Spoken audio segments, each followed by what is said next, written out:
The predator cub nipped the human, then apologized. Part 1.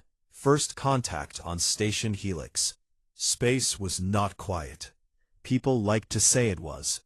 Poets wrote about the silence between the stars, about the cold and empty darkness that stretched on forever.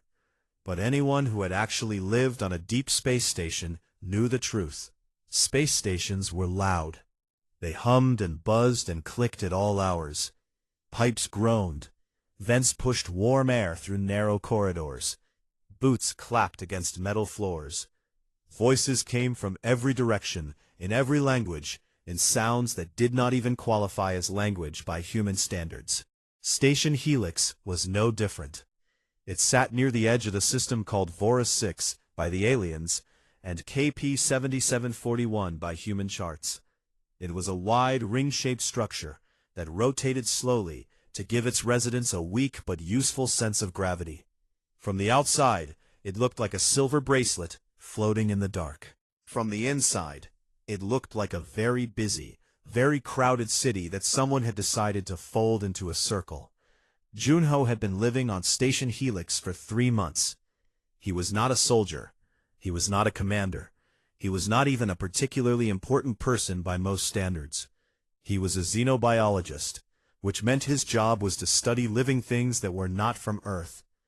He was 31 years old, average height, with a habit of wearing the same worn gray jacket every single day, because he said it had good pockets. His hair was always a little messy. He drank too much instant coffee, and kept a small notebook in his left pocket, where he wrote down observations in handwriting that only he could read. He had been sent to Station Helix because the Galactic Conclave had finally, after years of careful negotiation, agreed to give humanity observer status.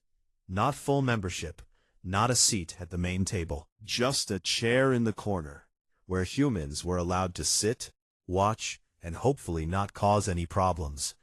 It was, by all accounts, a miracle. Humanity had only confirmed contact with alien life 11 years ago. Since then, things had moved fast. Too fast, some people said. The Conclave was an old organization. Some of its member species had been traveling between stars for thousands of years. Humans had barely managed a few hundred years of serious science. The fact that the Conclave was even willing to look at humanity was surprising to everyone, including the humans themselves. Junho was one of 6 people chosen to represent Earth on the station. There was Hyri, who was the senior diplomat and the one who actually talked in official meetings. There was Dohun, who handled communications and sat in front of screens for most of the day. There was Nara, the station's medical officer. There was Bomi, who was in charge of logistics and kept everything running. And there was Tae-sung, a young engineer who had been added to the team at the last minute, and who still looked slightly terrified every time he walked past a Vorkai soldier. The Vorkai were the reason for the extra tension. They were the dominant species of this sector. Large, bipedal, covered in short, dense fur that ranged in color from deep amber to near black. Their faces were broad and flat, with wide-set golden eyes and mouths full of teeth that were not designed for eating vegetables. They walked upright, but their movements were smooth in a way that reminded people of big cats. Their hands had 4 fingers, each ending in a short, retractable claw. They smelled faintly of something warm and animal, like a forest after rain. They were, by the Conclave's own records, one of the most successful apex predator species ever to develop spaceflight. Their history was full of wars, conquests, and territorial expansions across dozens of star systems. They had also, over the past few centuries, become one of the Conclave's most important members. They were disciplined. They were organized. They took agreements seriously. They were also deeply skeptical of humanity. The elder who led their delegation was named Taekwon. He was older than most Vorkai Junho had seen, his fur graying at the edges, his golden eyes sharp and steady. He did not smile. He observed. He spent most of his time watching the human delegation, the way a cat watches something move across a floor. Not attacking, not retreating, just watching and deciding. Junho found him fascinating. He had written 3 pages of notes about Taekwon's posture alone. The diplomatic summit had been going for 2 weeks without any major incidents. There had been some awkward moments. Do-hyun had accidentally used a greeting phrase that meant something very different in the Vorkai dialect. Nara had offered a conclave medical officer a handshake, and the officer had frozen completely, unsure what to do with an outstretched human hand. Tae-sung had walked into the wrong section of the station, and ended up surrounded by 8 Vorkai soldiers, who had stared at him in complete silence for 4 minutes, before someone came to guide him out. But nothing serious. Then the Cubs arrived. It was on a Thursday, by the human calendar, though Thursday meant nothing to anyone else on the station. A Vorkai transport docked at Bay 6, and 4 adult Vorkai walked through the corridor with 3 young cubs in tow. The cubs were smaller versions of the adults, roughly the size of large dogs, still round-faced and wide-eyed, in the way that young things often were. Their fur was softer, their movements less controlled. They bumped into walls. They looked at everything. Taekwon had explained, through the translator, that the cubs had been brought as a gesture. Among the Vorkai, bringing young to a diplomatic space meant trust. It meant the adults believed the environment was safe enough for their most vulnerable. It was, by Vorkai standards, one of the highest forms of respect they could offer. Hyeri had received the news graciously and said all the right things. Junho had leaned toward Do-hyun and whispered that he very badly wanted to study the cubs up close. Do-hyun had whispered back that he should absolutely not do that. Junho had nodded and then immediately started watching the cubs from across the room. For the first day, the cubs stayed close to the adult Vorkai. They watched the humans from a distance, noses twitching, ears rotating forward and back. One of them, slightly larger than the others, with a dark patch of fur above its left eye, seemed particularly interested in the humans. It kept turning its head toward them. It kept stepping forward and then stepping back. He always noticed things like that. He wrote in his notebook, "Cub, dark patch, left eye. High curiosity, low fear response. Different." On the second day, while a formal session was running in the main chamber and most of the adults were occupied, Junho returned to his small assigned quarters to write up the morning's observations. He left his door slightly open, because the ventilation in his room was not great, and the air got stale. He was sitting at his desk, jacket still on, coffee going cold beside him, writing in his notebook, when he heard a sound at the door. A soft, low sound, almost like breathing. He turned slowly. The cub with the dark patch above its eye was standing in the doorway. It was looking directly at him. Junho did not move. He just looked back, the way he had learned to do with animals back on Earth, steady and calm and unthreatening, letting the creature decide what happened next. The cub stepped inside. It moved around the edge of the room carefully, sniffing at the desk, at the floor, at the coffee cup. It made a small sound, something between a chirp and a growl, low in its throat. Then it walked directly to Junho, looked up at him with those wide golden eyes, and without any warning at all, bit down on his forearm. Not a scratch, not a nip, a real bite. Junho sucked in a sharp breath through his teeth. His arm burned. He looked down and saw the cub still holding on, not viciously, not in a frenzy, just firmly, the way a young animal tests something new. Then it let go. It stepped back and looked at him. Junho looked at his arm. The sleeve of his jacket was torn, not a terrible amount, but enough. He looked at the cub. The cub looked at him. Junho reached slowly into his desk drawer, pulled out a small cloth he used to clean his notebook pens, and pressed it against his arm. Then he leaned down slightly, so he was closer to the cub's level, and he just looked at it, steady and quiet, the same as before. The cub's ears moved, forward, then flat, then forward again. Junho said nothing. He did not shout. He did not reach for a comm unit. He did not back away. He simply waited. Outside in the corridor, somewhere distant, a door opened, and a Vorkai voice called out, sharp, searching, alarmed. The cub's head snapped toward the sound. Junho stayed still. And somewhere down the hall, the sound of heavy, fast footsteps began moving toward his open door. End of Part 1.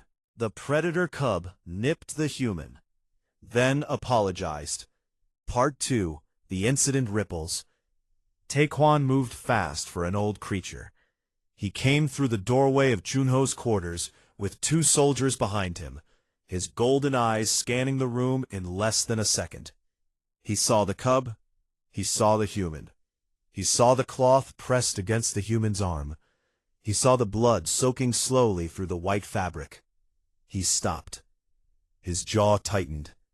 His claws, the ones on his left hand, extended slightly and then pulled back in.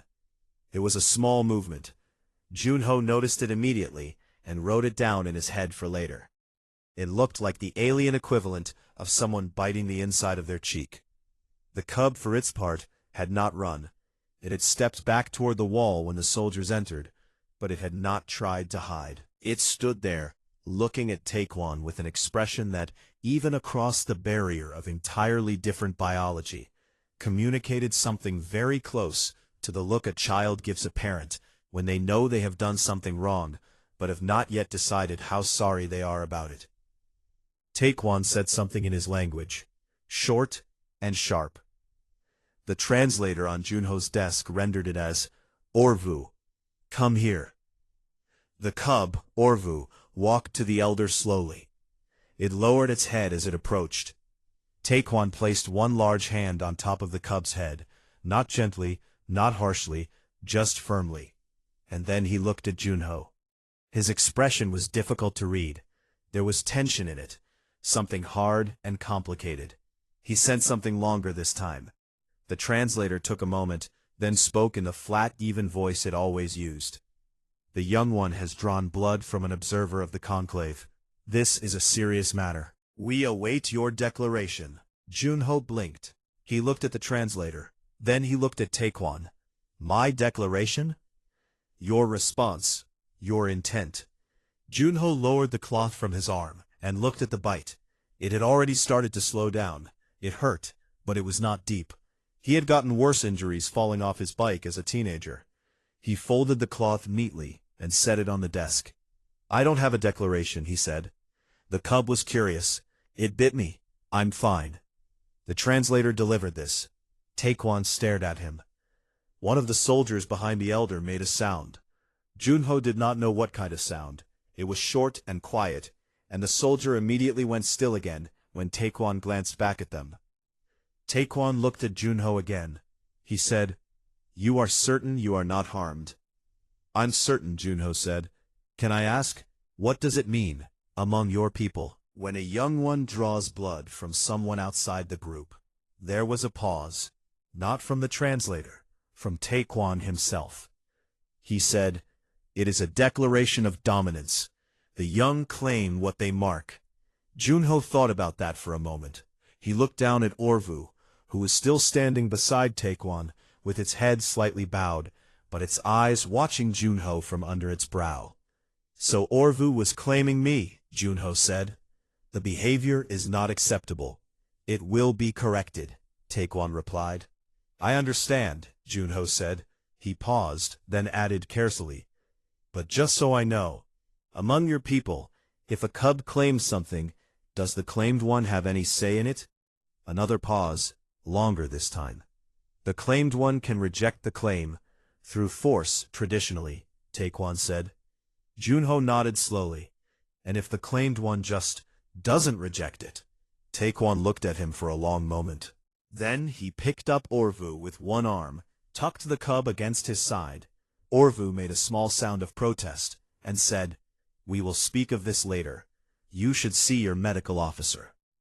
He left. The soldiers followed. The door clicked shut behind them. Junho sat back down in his chair. He looked at his arm. He looked at the door. He picked up his notebook and wrote, Orvu, young Vorkai, dark patch left eye. Cub claimed me. Taekwon concerned, cultural weight significant. Research tonight. He underlined the last part twice. By the time Nara had cleaned and dressed the wound, the news had already spread. She was calm about it, which Junho appreciated. She cleaned the bite with practiced hands, said it was minor, said the Vorkai did not carry anything that would affect a human at this level of contact. And then she sat back and looked at him with the expression she used when she was about to say something important. You know this is going to cause a problem, she said. I know, Junho said. Harry is going to want to talk to you. I know. The conclave representatives on the floor heard about it within 20 minutes. There are 3 species on this station that have old conflict history with the Vorkai. This is the kind of thing that gets used as leverage in negotiations. I know, Nara. She looked at him. You're not worried. I'm a little worried, he said, but not about my arm. She taped the last edge of the bandage down and leaned back. What are you worried about? Orvu, he said. Taekwon looked at that cub like it had made a mistake that was going to cost them something. And the cub didn't look like it understood why. It was just curious. Nara was quiet for a moment. You feel bad for it. It's a young thing that did what young things do, Junho said. It bit me because it didn't know what I was and wanted to find out. I've been bitten by stranger things in worse places and not made a fuss about it. You got bitten by an alien apex predator's child in the middle of a diplomatic summit. I got bitten by a curious cub, Junho said. There's a difference. She looked at him for a moment longer, then shook her head slowly and handed him his jacket. Go talk to Harry before she comes looking for you. Harry was already in the small meeting room the human delegation used for internal discussions. She was standing at the narrow window that looked out into the black when Junho came in. Do-hyun was there too, sitting at the table with a tablet in his hands, reading something with a focused expression. Bomi was leaning against the wall with her arms crossed. Taesung was not there, which meant he was probably still at his post. Harry turned when Junho entered. She looked at the bandage on his arm, then looked at his face. Tell me what happened, she said. All of it, in order. Junho told her. He did not leave anything out. He described the open door, the cub entering, the bite, the cloth, Taekwon's arrival, the conversation about declarations and claims. He spoke plainly and without drama, the way he always did when he was reporting an observation. When he finished, Harry was quiet for a moment. You told him you had no declaration, she said. That's correct. And you asked about the claiming tradition, she said. Yes. And you implied you were not rejecting the claim. I implied I was open to understanding the tradition before making any decision. Do-hyun set his tablet down. That is not what Taekwon heard. What did Taekwon hear? Do-hyun glanced at Harry, then back at Junho. From what we know of the Vorkai claiming tradition, your response, staying calm, not reacting with force, then asking about whether you had a say in the claim, reads in their cultural framework as an acceptance in progress. Junho sat down slowly. In progress. Which means, Bomi said from the wall, that as far as Taekwon may be interpreting things right now, you have not rejected the cub, and you have not accepted, which puts the claim in an open state, which is, in Vorkai tradition, deeply complicated politically. The room was quiet. That cub is going to be watched very closely, Harry said. Taekwon will want to manage this quietly. The conclave doesn't need to know. They already do, Do-hyun said, partially. Harry pressed 2 fingers to her temple. How partial? 3 delegations have sent informal inquiries. They want to know if humanity is going to file a formal complaint, a diplomatic incident, or a blood debt claim. We are not filing a blood debt claim, Junho said immediately. Obviously, Harry said. but the fact that people are asking tells us how seriously the other species are taking this. She looked at Junho. You need to understand something. What happened in that room was small. A bite, a cloth, a short conversation. But how we respond to it, what we say and what we do over the next few days, is going to tell every species on this station something about humanity. The Vorkai are watching to see if humans panic. The others are watching to see if humans are weak. And everyone is watching to see what we are. Junho looked at her steadily. Then let's make sure they see something accurate. Harry studied him for a moment. Then she said, stay close to the station. Be visible. Don't avoid the Vorkai. And if Taekwon approaches you, be honest. I'm always honest, Junho said. I know, she said. That's why I'm not more worried. That night, in the narrow bunk of his quarters with the patched arm resting on his chest, Junho lay awake for a while and thought about Orvu. He thought about the way the cub had walked in, careful, curious, its nose low and working, its ears forward. He thought about the moment before the bite, the way Orvu had looked up at him with those big golden eyes. There had been no malice in it, no aggression the way a threat would carry aggression. It had been something much more basic, something Junho recognized from every field study he had ever done on Earth, from wolves and big cats and bears, and anything else that had teeth and a young brain trying to sort out the world. It had been testing, that was all. I wonder if you are real. I wonder if you are solid. I wonder what you are. Junho understood that better than most people might. He closed his eyes. Somewhere on the other side of the station, in whatever quarters the Vorkai had been assigned, he imagined Orvu sleeping too, with that dark patch of fur above its left eye. He hoped the elder had not been too hard on it. End of Part 2. The predator cub nipped the human, then apologized. H2. Part 3. The apology no one expected.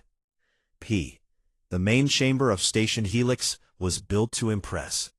It was a wide, high-ceilinged room near the center of the ring, with walls that curved gently, and panels along the upper edges that showed a live feed of the space outside.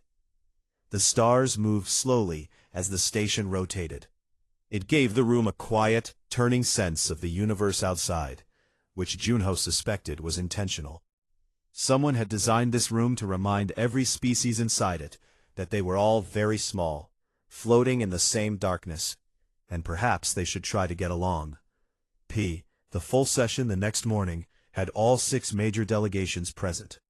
There were the Vorkai, large and amber-furred, seated on one side of the curved table. There were the Veth, a thin, four-armed species with gray skin and very large dark eyes, who communicated partially through patterns of light that played across their chest plates. There were the Rune, who looked vaguely like upright tortoises and moved slowly but spoke with surprising precision. There were 2 smaller delegations from species Junho had only read about in briefings, the Okai and the Dressai. And then there was the human group, at the far end, in their observer chairs slightly removed from the main table. Taekwon sat at the head of the Vorkai side. He had not looked at Junho when the humans entered. Orvu was not in the chamber. Neither were the other cubs. They had been kept elsewhere, presumably to avoid further incidents. The session covered a territory dispute in a system that Junho had no map of, a trade agreement involving materials he had never heard of, and a proposal from the Rune about resource sharing in the outer belt regions. Hyeri listened carefully. Dohyun took notes. Junho watched faces. He was good at watching faces, even alien ones. Taekwon was tense, not in the way that was visible from across the room. The elder was far too controlled for that. But Junho was close enough, in the chair where he always sat, to see the small things. The way the elder's claws rested against the table surface just a fraction too tight. The way his ears, which normally sat level and still during formal sessions, kept making the smallest adjustments, forward a degree, back a degree, forward again. He was listening for something. The session ran for about 2 hours. At the end, when the chamber began to thin out, Junho stood and stretched his back, and was reaching for his notebook, when he heard something, a soft sound. From the far corridor entrance, he turned. Orvu was standing at the edge of the corridor, where it opened into the chamber. The cub should not have been there. Someone had not been watching closely enough, or Orvu had been more determined than expected, because here it was, standing at the entrance to the main conclave chamber, with its dark-patched face pointed directly at Junho. Junho went still. Around the room, other people began to notice. A Veth delegate turned. One of the runes shifted heavily in its seat. Dohyun, beside Junho, said quietly, "That's the cub." "I know," Junho murmured. "What is it doing?" "I don't know yet. Don't move." Orvu walked into the chamber. It did not move fast. It moved the way it had moved through Junho's quarters the day before. Careful and deliberate, nose working, eyes tracking. It ignored everyone else in the room. It walked past a Veth delegate who pulled back slightly. It walked past a rune aide who made a short sound of surprise. It walked past Taekwon, who had turned and was watching with an expression that Junho now recognized as the elder fighting very hard to stay composed. It walked directly to Junho. It stopped in front of him. The chamber was completely silent. Junho looked down at the cub. The cub looked up at him. Those wide golden eyes were unreadable in the way that animal eyes sometimes were, full of something that lived below the surface and communicated through instinct rather than words. Then Orvu did something. It lowered itself slowly onto its front legs, pushing its chest toward the floor. Its head dipped down. Its chin almost touched the ground. It held that position. Then it pressed its broad, round forehead against Junho's knee and held still. Junho did not move. He looked at the top of the cub's head, at the dark patch of fur above the eye that he could not see from this angle, and he felt something quiet and large move through his chest. Behind him, he heard Hairi make a very small sound. Across the table, one of the Okai delegates said something in their language that the translator rendered as, "That is a submission gesture." Another voice, one of the Dressai, said, "No, not submission. That is the gesture of acknowledged wrong." A third voice, slower, came from the rune side. Among the Vorkai, that gesture from a young one means remorse. It means the young one knows it caused harm to one it did not intend to harm. The room was still silent, except for those quiet translations floating through the air. Junho looked at Orvu for a moment longer. Then, slowly, he crouched down. He brought himself to the cub's level. He reached out his hand, his unbandaged right hand, and placed it gently on the top of the cub's head, between its ears. Orvu did not pull away. Junho sat like that for a moment, his hand resting there, the cub's forehead still pressed to his knee. Then he said quietly, "Not for the room, just for the cub. It's all right." He did not know if the translator picked it up. He did not particularly care. Orvu lifted its head. It looked at him from very close range. Its nose touched the back of his hand once, briefly, and then it sat back on its haunches and made a low sound in its throat. Not aggressive, not fearful, something else. Junho stood up slowly. He looked across the room. Every delegation was watching him. The Veth delegates with their shifting chest-like patterns had gone to a slow, steady blue. The rune representative had its large head tilted. The Okai pair were leaning toward each other and speaking in low voices. The Dressai aide had stopped writing entirely. Taekwon was watching Junho with an expression that, For the first time since Junho had arrived on Station Helix, he could not easily categorize. It was not tension. It was not calculation. It was something that sat between those things and something else, something older and harder to name. Hyade stepped up beside Junho. She spoke quietly but clearly, loud enough that the translators in the room would carry her words. "The human delegation has no complaint to file," she said. The young one acted from curiosity and nothing more. It knew what it had done, and it came to say so. "We consider the matter resolved." The room was quiet. Then the ruin representative spoke. Its voice was slow and deliberate, which was normal for the ruin, but there was a weight to it that was not usual. It said, "The young Vorkai demonstrated understanding of harm and willingness to acknowledge it. The human demonstrated calm where aggression would have been expected. Both of these things are notable." The Veth delegate's chest lights shifted again, a warm amber. Taekwon stood. He was taller than most in the room when he stood. His fur caught the light, and he looked, for a moment, like something very old and very powerful, standing in that curved chamber with the slow stars turning behind the panels above.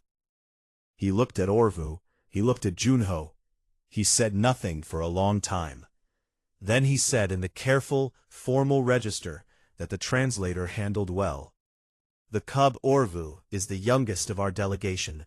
It has not yet learned the boundaries of behavior in formal spaces. That responsibility is mine, and I accept it." The human, Junho, responded with a steadiness that our people respect in an adult warrior. He is not a warrior. He studies living things. And yet, he paused, and yet he did not flinch. He did not reach for advantage from the situation. He simply waited for the young one to be itself. Another pause. "This is worth more than a formal apology. We offer one, regardless." He inclined his head toward Junho. Not deep, not a bow, a tilt, but deliberate, considered. Junho returned it, the same angle, the same weight. Do-hyun beside him made a very quiet sound of relief. Orvu had not left. It was sitting by Junho's feet, looking around the room with wide, calm eyes. It appeared entirely unbothered by the fact that it had just quietly rewritten the political atmosphere of a conclave session. Harry looked down at the cub. Then she looked at Junho. She said very quietly, just for him, "Did you know it was going to do that?" "No," Junho said honestly, "but I hoped." "You hoped a Vorkai cub would come find you in the middle of a formal session and make a public gesture of remorse." "I hoped it understood that I wasn't angry," he said. The rest was up to Orvu. Harry looked at the cub again. Orvu turned its head and looked back at her with those steady golden eyes. She shook her head slowly. "Only you," she said. "Only you would call an alien predator cub by name after it bit you." "I didn't name it," Junho said. "Taekwon named it. I just paid attention." She made a short sound that was almost a laugh, which was more than Harry usually gave in a formal setting. She turned back to the room and composed herself. The session, which should have ended 20 minutes ago, slowly resumed its normal shape. Delegates returned to their positions. Aides began moving again. The rune representative settled back into its chair with the deliberate weight of its kind. But something in the room was different now. It was subtle. The kind of thing that did not show up in meeting notes or formal records. But Junho felt it, the same way he always felt the shift in an animal group when something had changed in the group's understanding of itself. A new thing had entered the space, a new data point, an answer to a question that no one had formally asked. What are humans like, really, when something bites them and the room is watching? The room had seen the answer. Orvu sat at Junho's feet for the remainder of the session. No one moved it. No one asked it to leave. Taekwon, across the curved table, did not order it back. He simply watched his cub sitting quietly beside the human biologist, and did not say a word. End of Part 3. The predator cub nipped the human, then apologized. Part 4. Humanity Explained. The invitation came that evening. It was not formal. There was no official language, no seal of the Vorkai delegation, no translator note attached. It was delivered by one of Taekwon's younger aides, a quiet soldier who knocked on Junho's door, sent simply that the elder requested his presence, and that of the senior diplomat at the 7th hour, and then walked away before Junho could ask any questions. Harry read the short message when Junho brought it to her. She read it twice. Then she said, "He wants to talk." "That's my reading too," Junho said. "Without the full delegations, just us, and him presumably." She set the message down on the table and looked at it for a moment. "This is either very good or very complicated." "Could be both," Junho said. She looked at him. "It could be both," she agreed. "You look like you haven't eaten since this morning." He had not, in fact, eaten since that morning. He went and found something from the station's shared commissary, a packaged meal that tasted like nothing in particular, which was a deliberate choice by the station designers, since food was a deeply personal and sometimes offensive topic across species, and ate it standing in the corridor while going over his notes. He thought about what Taekwon might want to know. It was not hard to guess, actually. Junho had been paying attention for 3 months, and he had spent a good portion of that time watching the Vorkai delegation specifically. He knew how Taekwon operated. The elder asked questions when something did not fit the model he had already built. The events of the past 2 days, the bite, the response, the session, Orvu's gesture, none of it fit the model the Vorkai had built for humanity. They had come to the summit with a set of assumptions. Humans were new. Humans were small in the galactic sense. Humans had sharp technology for their age, but were socially unproven. They were likely to be reactive, status-anxious, and quick to interpret situations through the lens of threat and advantage, because that was what most young spacefaring species were like in the Conclave's experience. The last 2 days had not matched those assumptions. Taekwon wanted to understand why. The meeting room the elder had chosen was not the formal chamber. It was a smaller space near the Vorkai section of the station, low-lit, with no conclave seals on the walls, and no official recording equipment that Junho could identify. There was a table and seats adapted for different body types. The Vorkai preferred lower seating than humans, and the room smelled faintly of the warm animal scent that Junho had begun associating with the Vorkai delegation. One aide stood near the door, no one else. Orvu was there too, which Junho had not expected. The cub was curled in the corner in a loose, relaxed position, not asleep but resting, its eyes half open. When Junho came through the door, the dark-patched ear turned toward him. The eyes opened a little more. Junho dipped his chin toward the cub slightly. Orvu made the low throat sound. Taekwon watched this exchange. He said, "Sit, please." The please was new. The translator noted it as a formal courtesy term, used among equals. They sat. Taekwon settled into his low seat and folded his hands on the table. His claws were fully retracted. Junho noted it without making it obvious that he had. Taekwon looked at Junho for a long moment before he spoke. "I have been part of this conclave for 31 years, he said. "I have met many species. Some of them were young in the way your people are young, new to the wider world, new to the idea that the universe is large and full of things that do not care about their survival." He paused. Most young species, when something bites them, bite back, or run, or call it an act of war. I have seen all of these things. I have responded to all of these things. I know what they look like. He looked at Junho directly. "You did none of them. Explain this to me." Junho thought for a moment about how to begin. He was not a diplomat. He did not have Harry's training in the careful architecture of important conversations, but he was good at explaining things clearly, and he thought that was probably more useful here than any diplomatic framing. "Can I tell you about where humans come from?" he said. "Not the political history, the older part." Taekwon inclined his head. Junho leaned forward slightly. "Humans evolved on a planet called Earth.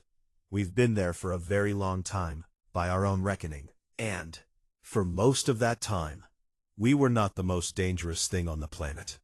He let that land for a moment. "We had predators, big ones, animals with claws and teeth and speed that could kill a human easily. Wolves, bears, large cats, things that hunted in the dark, things that were bigger than us and faster than us and had better senses. For a long time, we were something that those things could eat." Taekwon's ears had moved forward. He was listening the way he listened when something genuinely interested him. "We survived anyway," Junho continued. "Not because we were stronger. We weren't. Not because we were faster. We weren't that either. We survived because we learned. We learned how predators moved and thought and chose their targets. We watched them. We lived near them, close enough to study them, even when it was dangerous. We learned which of their behaviors meant a real threat and which meant something else. We learned the difference between an animal testing something and an animal trying to kill something." He held up his bandaged arm briefly and set it back down. "What Orvu did, it was testing. Any human who has spent real time around animals would recognize that in 3 seconds. A cub biting to understand what something is, that's not aggression. That's curiosity. I have been bitten by things much larger and much less friendly than Orvu, and I knew the difference when it was happening." Harry spoke then, carefully. "Junho's work specifically involves studying living things in their natural state. He has more experience reading animal behavior than most humans." "But the others," Taekwon said. "The young one at the engineering post, the medical officer, the communications man. They are not animal specialists, and yet none of them responded with panic to the incident." "They didn't. Why?" She thought for a moment. "Because Junho wasn't panicking, and because we trust each other." Taekwon sat back slightly. He looked between them. "You trust your group's read on a situation?" "Yes," Hiri said. "If Junho had been scared, the rest of us would have been concerned. He wasn't, so we weren't." The elder was quiet for a while. His aide near the door had not moved. Orvu, in the corner, had shifted to a slightly more upright position. It was watching the conversation, the way young things watched things they were not fully understanding, but were trying to. "There is another part to my question," Taekwon said eventually. "The response itself. Even if your people are trained by your history to read the difference between threat and curiosity, your response was still unusual. You did not report the incident. There were 3 delegations ready to raise it as a political matter. You could have gained something from it." Junho looked at him. "Gained what?" "Leverage, advantage, sympathy from the Conclave, a debt from the Vorkai." Junho considered this. "Would you have respected us more if we had done that?" Taekwon said nothing for a long moment. Then, "No. We would have gained something and lost something at the same time," Junho said. "And what we would have lost was harder to replace than what we would have gained." "What would you have lost?" "The truth of what happened," Junho said, "which was that a cub bit me out of curiosity, and I was fine. That's all it was. Turning that into leverage would have made it into something it wasn't. We don't do that well, as a long-term strategy. We tried it a lot in our own history, and it kept making things worse." He knew she was probably noting that this was a very direct statement to make to a species they were trying to build a relationship with. But he also knew it was the right thing to say, because Taekwon was not asking small questions, and small answers would not serve anyone. The elder looked at Junho for a long time. Then he said, "Your people lived among predators. You studied them. You learned from them rather than only fearing them. Yes, Junho said. And this is why you did not flinch when Orvu bit you. Partly, Junho said. Partly it's also just who I am.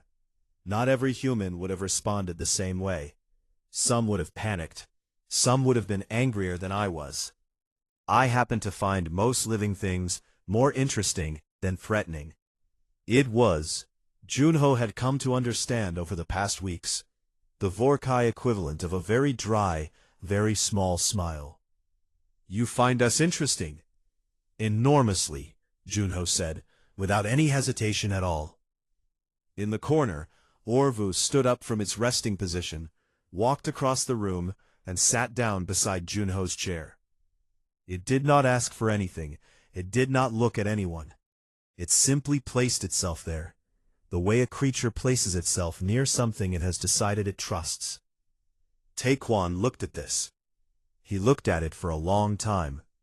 Then he said, "My people have a concept.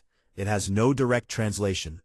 The closest your language can offer is something like, the one who does not need to prove they are not afraid. A creature that moves without the performance of bravery, because bravery is simply its default state." He paused. We do not assign this concept to prey species. We have never had reason to.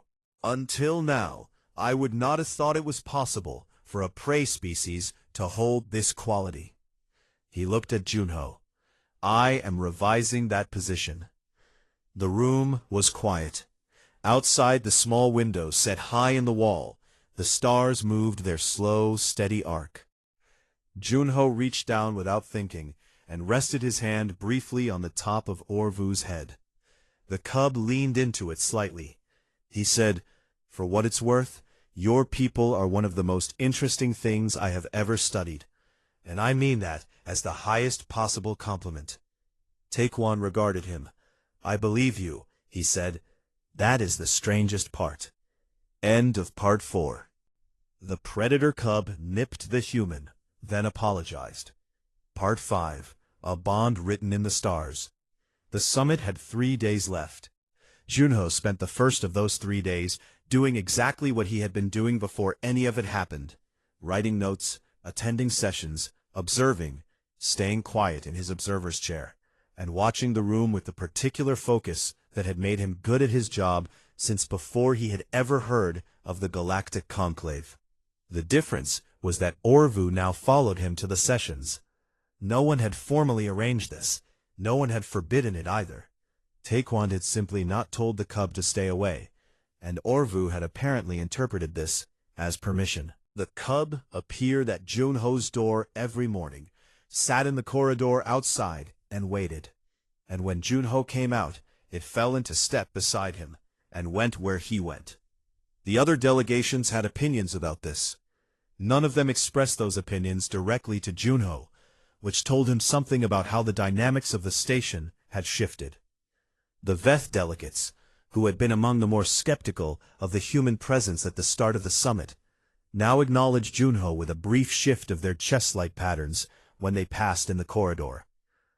The Ruin representative had spent 40 minutes in what appeared to be a private conversation with its own aides, after which the aides began taking more careful notes whenever the human delegation spoke. The Okai pair had quietly requested an additional informal meeting with Hyeri, which had not been on the schedule, and which Hyeri said afterward had gone unexpectedly well. Do-hyun had spent one evening pulling Junho aside to show him an analysis he had run on the conclave's internal communication logs, the ones accessible to all delegations as a standard transparency measure. He pointed at a pattern in the message volume. "Look at the timestamps," he said. There was a significant spike in internal communications between delegations on the night after the chamber session. You know what the topic distribution looks like? Junho looked at the chart. Humanity? Humanity, Do-hyun confirmed, by a significant margin. Not negative flagging, just discussion, information exchange. The kind of pattern you see when something challenges a prior assumption and people are updating their models. Junho looked at the chart for a while. Because of a bite and a bandage. Because of what came after the bite and the bandage, Do-hyun said. The bite was just the start. The response, yours, Orvu's, Taekwon's, that's what they're processing. Junho handed the tablet back.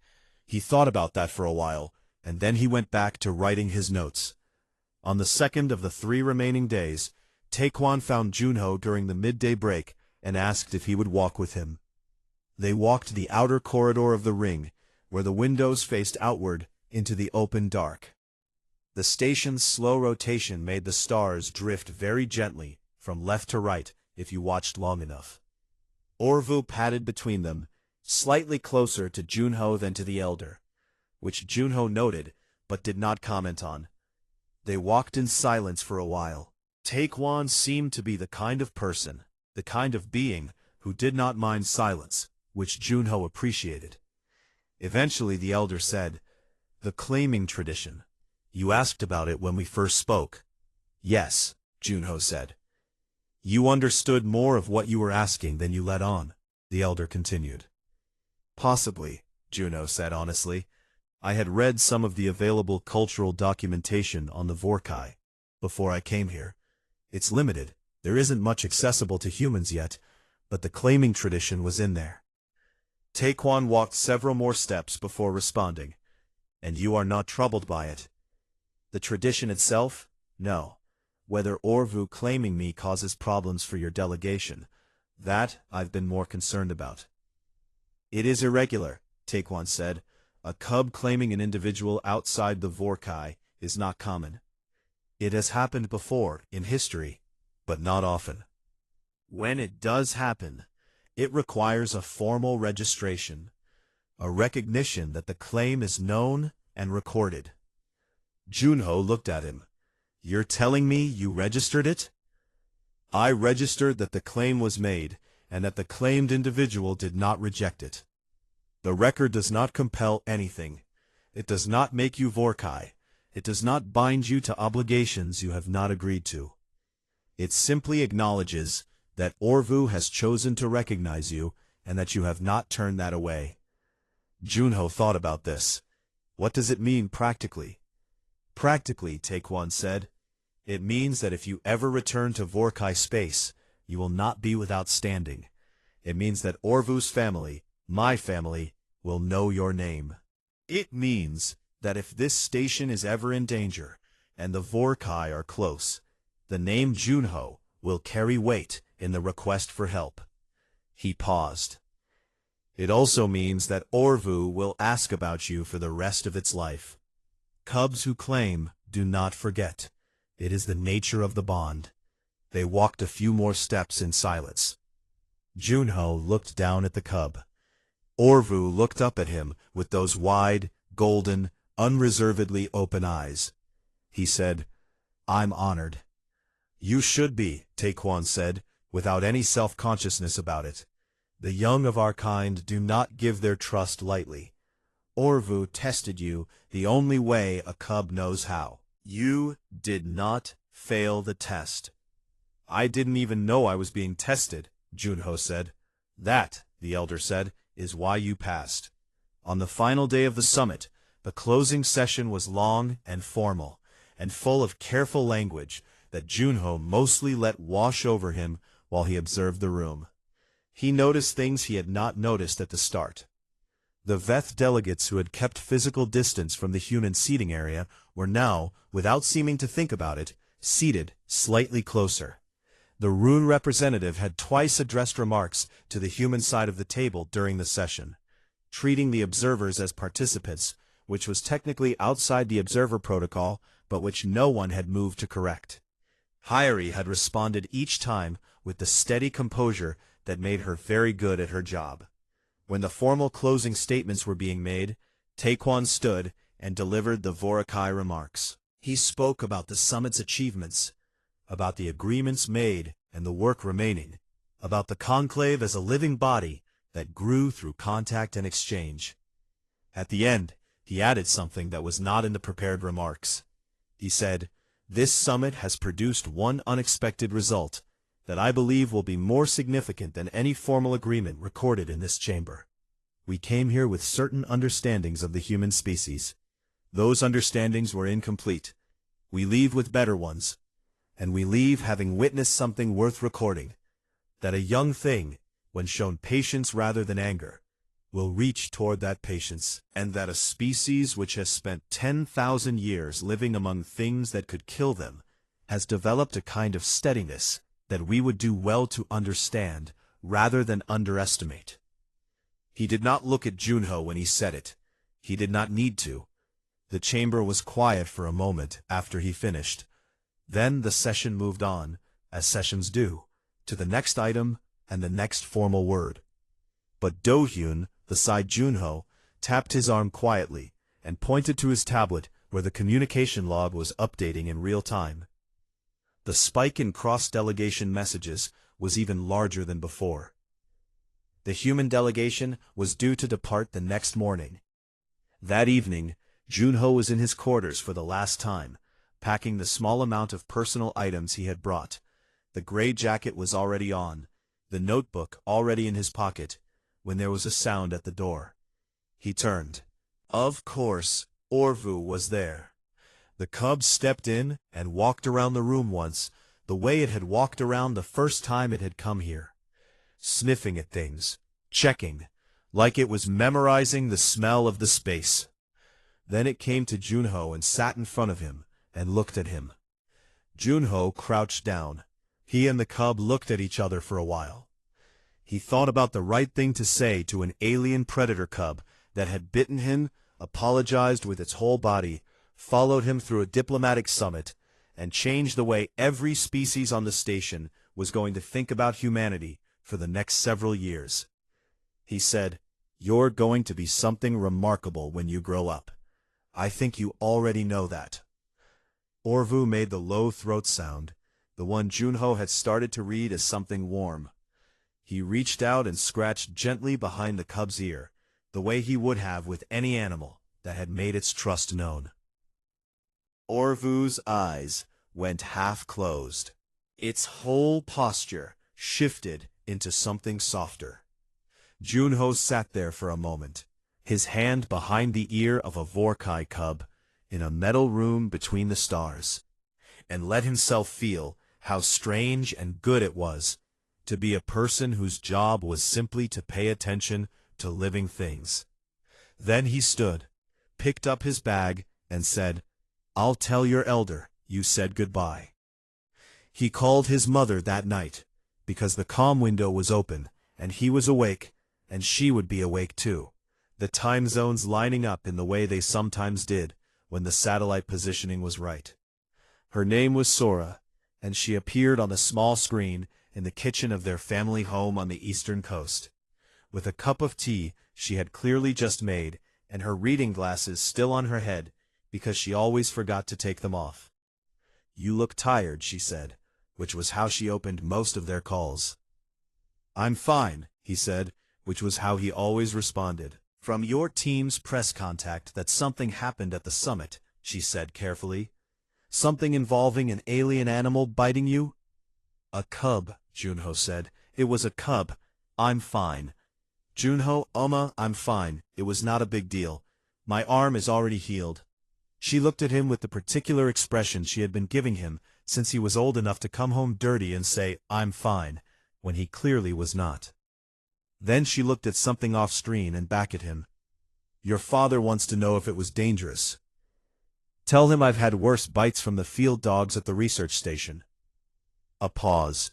He could hear his father's voice, distant and low, and then his mother's voice responding to something before she looked back at the screen. "He says that's not reassuring." Junho smiled. "Honestly, it was the most interesting 3 days of my entire career. I accidentally adopted an alien lion." His mother stared at him. "Sort of adopted," he said.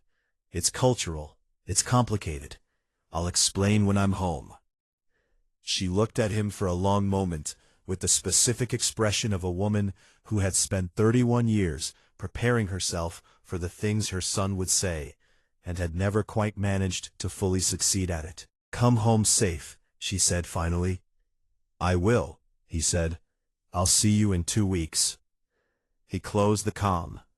He sat for a moment in the quiet of his quarters, listening to the hum of the station, the soft click of the ventilation, the distant sound of the station's slow turn, carrying the whole room through its long, steady rotation. Out there, through the walls, the Vorkai delegation was preparing to leave. In a corridor somewhere, Orvu was probably getting ready for the return journey, carrying the impression of a human xenobiologist's hand behind its ear, and the fact of a claim registered in the Conclave's records, small and permanent and new. Out there, in the Conclave's communication channels, 6 species were rewriting their notes on humanity. Out there, a galaxy that had never given humans much thought was beginning, slowly, to pay attention. Junho picked up his notebook. He opened it to a fresh page. He wrote, in the handwriting only he could read, Summit Final Note. Orvu, Vorkai Cub, Dark Patch, Left Eye, bit me on day 2, apologized in front of the full conclave on day 3, followed me for 6 days, claimed me formally, left today. He paused. Then he wrote, Humans have always lived among predators. We were never the strongest. We were never the fastest. We were never the most dangerous thing in the room. We survived anyway. I think that's the part they're all just starting to understand. He closed the notebook and put it back in his pocket. Outside the window, the stars turned slowly, the way they always did, indifferent and infinite, and full of things waiting to be found by someone patient enough to look. End of Part 5.